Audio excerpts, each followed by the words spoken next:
застанува наспроти овој народ. Сакам да го изразам мојот протест до начинот на кој што сме запрени да отидеме до домот на пратеничката. Таа е моја стара познаничка и мислам дека имам право да и го врачам нашиот протест, овој текст и да побарам да размисли, длабоко да размисли, повеќе ноќи да размислува и да не го менува уставното име.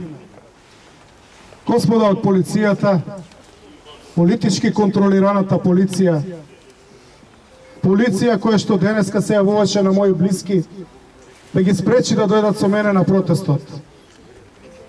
Треба да се угледате.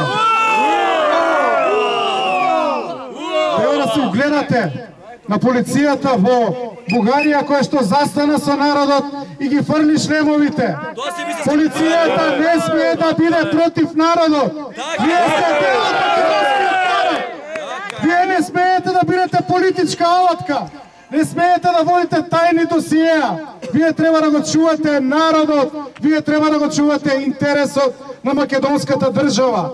Никој од нас нема намера да прави проблем.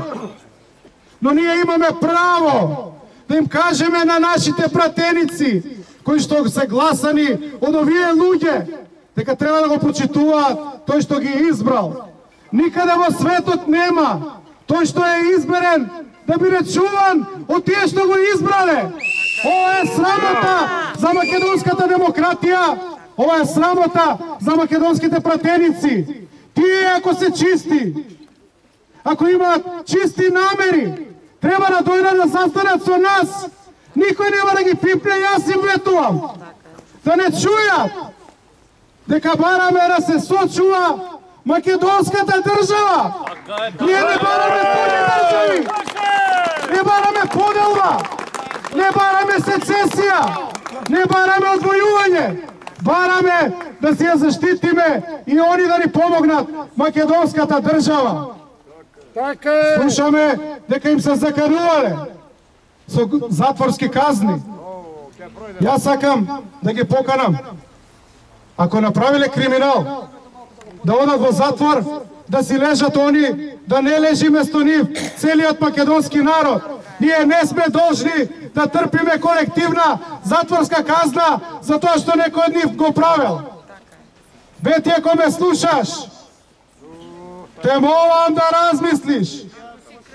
Немаш мандат, нити право да гласаш за промена на уставното име на Република Македонија.